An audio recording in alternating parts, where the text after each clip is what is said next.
अमृतमय सदा मग्न योग निलय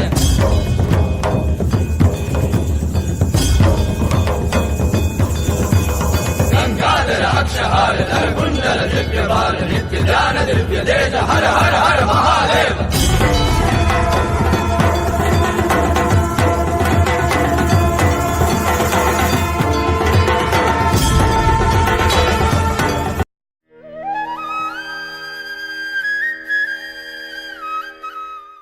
Good evening, sir.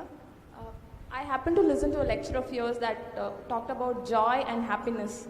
You talked that joy depends on oneself, whereas happiness depends on others. I tried a little while to practice it, but what I found was that I was not able to sustain those small moments of joy.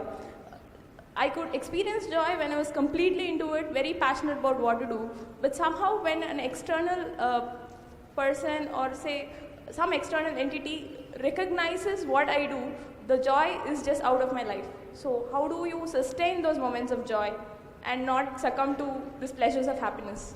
If you could, it would be nice if you can share the difference between joy and happiness to this crowd too. See, right now, if I tell you, or if you're not me, let's say your dean tells you, from tomorrow all of you what kind of clothes you should wear, immediately there'll be protests in the college. If your dean goes further and says, everybody must eat only 4 idlis in the morning, if your dean tells you everybody should get up at 5 o'clock in the morning, let's say he put 10 different rules like this, physical things to do, you will think he is trying to convert you into slaves and you will shout and scream for your freedom, isn't it? But look at yourself and see, right now, somebody else, if they determine what should happen around you, you feel like a slave. But right now, somebody else is determining what should happen within you. Is this not slavery? Somebody can decide whether you're happy or unhappy. Is this not slavery? Somebody can decide whether you will be a pleasant human being or an unpleasant human being. Is this not slavery? What happens within you, somebody else determines. This is the worst form of slavery, isn't it? Isn't it so? It is just that because everybody is like that, it seems to be normal. It is not. It is not normal. Just because everybody is like that, it does not become normal. This human being, life around you will not happen, will never happen 100% the way you want it. And it should not happen.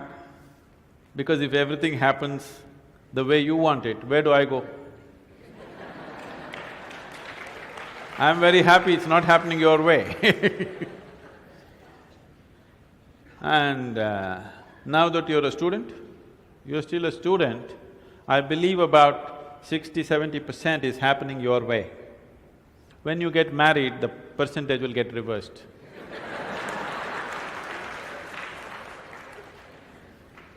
We don't know.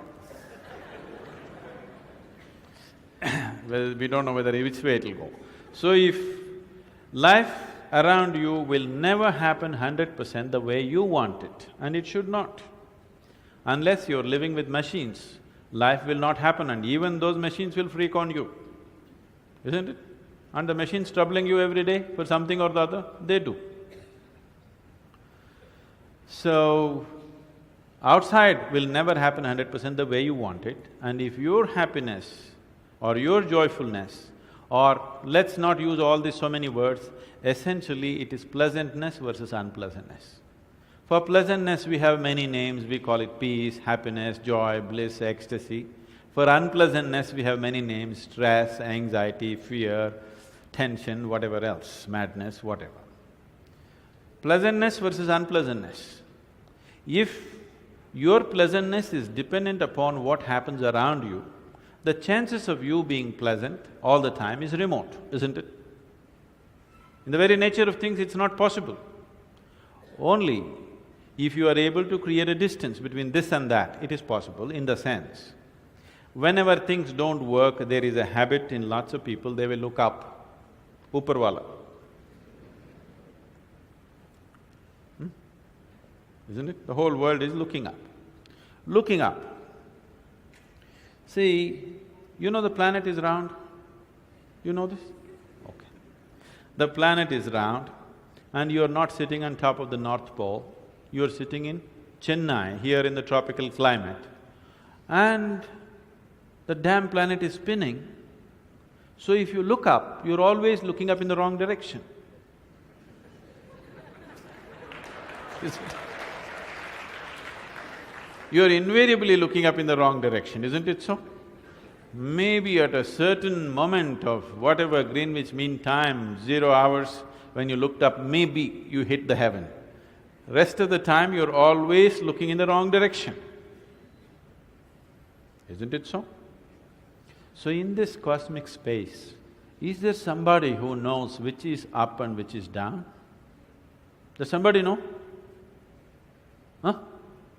Is there somewhere, is it marked this side up?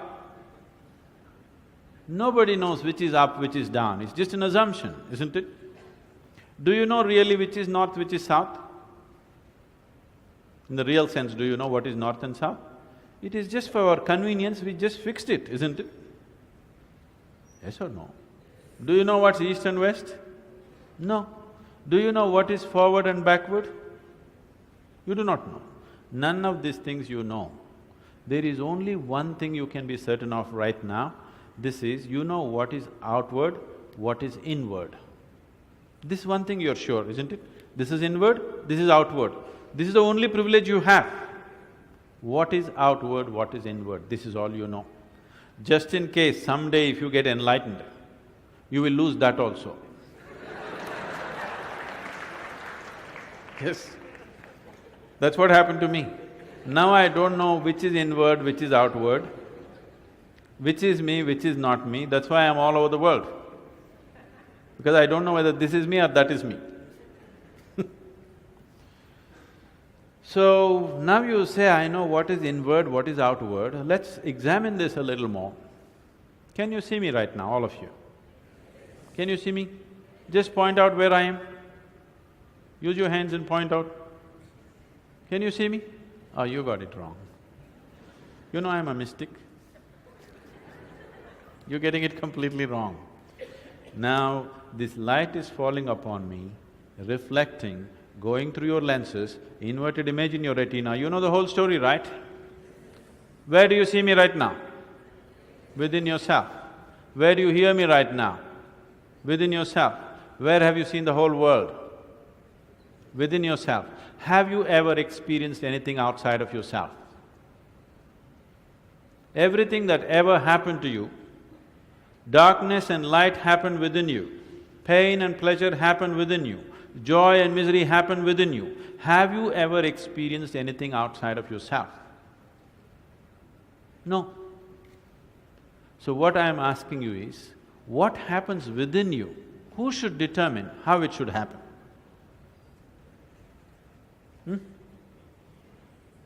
What happens within you? Who should determine how this should happen? Somebody else? Definitely you should determine what should happen within this, isn't it? So if you determine what's happening within this, your whole experience of life will be determined by you, nobody else but you, isn't it? The events around you may not be determined by you, but how your experience of life is on this planet is 100% determined by you if you take charge of this. If you leave it loose, just about anybody will determine it. They will, not consciously, they also like you by accident.